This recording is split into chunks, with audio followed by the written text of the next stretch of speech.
हार के कई कारण हैं, लेकिन जिस तरह का अश्लील गाना को परोसा गया, गाया गया और ये अब स्पष्ट नजर आ रहा है, एक सोची समझी साजिश के तहत सामाजिक न्याय की विचारधारा को बदनाम करने के लिए हमारी पार्टी की छवि, हमारे नेता के छवि को बदनाम करने के उद्देश्य से और जब देखेंगे, तहकीकात करेंगे तो नजर आएगा ये सारे जो लेखक हैं, इस तरह का गाना लिखने वाले, हमारे नेता के छवि को बदनाम करने वाले, सारे का सारे सबों का कनेक्शन भारतीय जनता पार्टी से। हम लोगों के लिए तो ये सोचने का विषय है, आखिर इस तरह का परसेप्शन क्यों बनाया गया। जब देखते हैं तो साफ स्पष्ट नजर आ रहा है कि भारतीय जनता पार्टी के इशारे पर एक सोची समझी साजिश के तहत हमारे पार्टी को बदनाम करने के लिए, हमारे नेता को बदनाम करने के उद्देश्य से इस तरह का गाना लिखा गया। लिखने वाले कौन?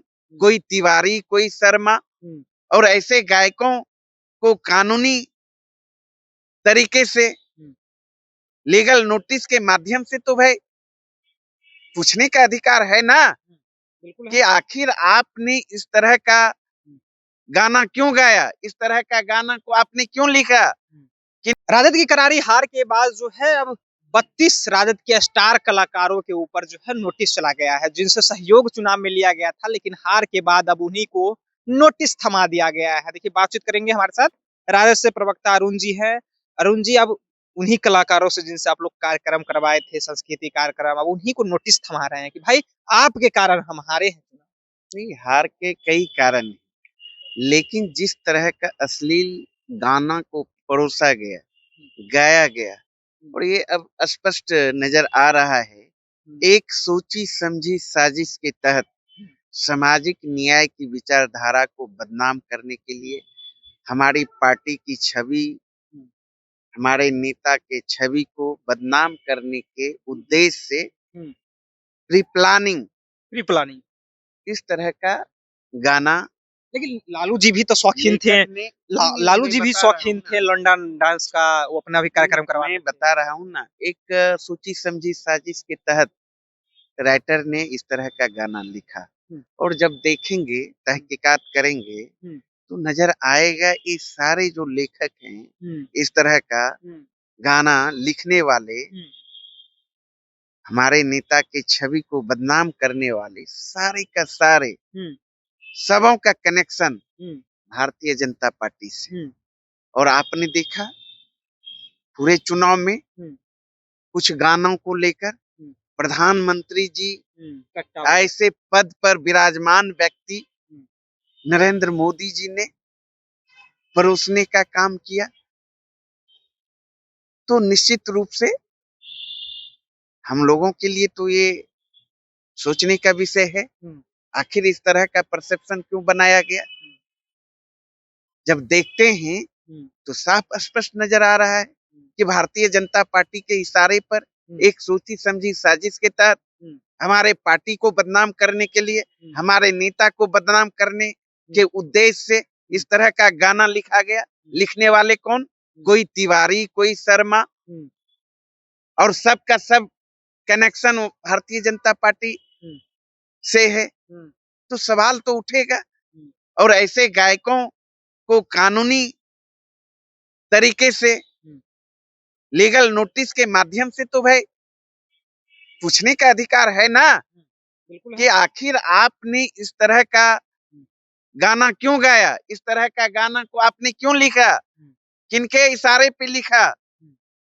और उसके बाद आपने देखा शासन प्रशासन भी मौन रहा, जबकि बहुत ऐसे गानों पर, लेखकों पर शासन प्रशासन को भी कार्रवाई करने का पूरा अधिकार है, लेकिन कुछ नहीं किया गया। तो पूरे चुनाव को अगर देखेंगे तो एनडीए ने शासनादेश के बल पर एक सोची समझी साजिश के तहत चुनाव आयोग के माध्यम से बड़े पैमाने पर धांधली करके चुनाव हराने का काम किया। हम जाएंगे, लेकिन जो सवाल है कि लालू प्रसाद यादव के सामने में कलाकार गा रहे थे, उस दौरान आप लोग क्यों नहीं मना करे? जब तेजस्वी यादव स्टेज पर रहते हैं, उस दौरान कलाकार गा रहे थे जब गाना, उस दौरान क्यों नहीं आप लोग मना इस किए? तरह की गाना कभी भी नहीं। आप देखेंगे हमारे आदरणीय नेता तेजस्वी यादव जी का जहाँ-जहाँ कार्यक्रम हुआ, एक-एक दिन में 17, 18, 16 रैलियां उससे पहले तो संबोधित करते थे। उससे पहले तो वहाँ पे कभी पार्टी नहीं, के पदाधिकारी रहते थे, कभी लेकिन उस नहीं। दौरान पदाधिकारी के नहीं सामने तस्वीर है, देखिए, पदाधिकारी के हम सामने में लोगों गा ने रहे हैं कि हम जमुना लोग पर लिखवा ले हम उर्दू लोगों लिखवा ने ले गाना। सीरियसली नहीं लिया और इस चीज को और पूरे मामले को जब हम देखते हैं तो पूरा सारा सीन सामने आ रहा है और प्रधानमंत्री ऐसे पद पर बैठे व्यक्ति ने इस चीज को किस तरीके से अब एक मिनट, भुनाने का काम किया। परसेप्शन हार का ठिकरा तेजस्वी जी कलाकारों बिल्कुल के ऊपर नहीं, फेंक रहे हैं। देखिए बिल्कुल नहीं, ये अलग मामला है, लेकिन कहीं ना कहीं ऐसे कलाकार भी जिम्मेवार हैं जिनके गाने से हमारे आदरणीय नेता तेजस्वी यादव जी का छवि खराब हुआ, धूमिल हुआ, पार्टी का छवि धूमिल करने का काम किया। छोड़ा नहीं जाएगा। कानूनन जो विधि सम्मत होता है जवाब देना पड़ेगा। चलिए, तो कानूनन विधि सम्मत जवाब देना पड़ेगा, किन्हीं को छोड़ा नहीं जाएगा। देखिए, ये राजद के प्रवक्ता थे, ऑफिशियल बयान है, इन्होंने कह दिया कि किन्हीं भी कलाकारों को छोड़ा नहीं जाएगा।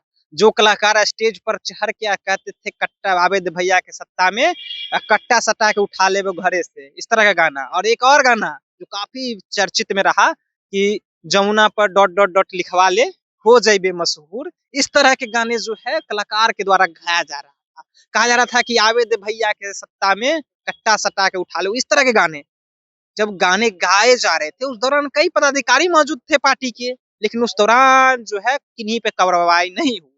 लेकिन जब हार गए भाई, तो हारने के बाद क्या करेंगे? ठिकरा अपने ऊपर तो नहीं फोड़ेंगे, कलाकारों के ऊपर फोड़ा जा रहा है। कहा जा रहा है कि कलाकार अश्लील गाना गाए तो हम लोग हार गए।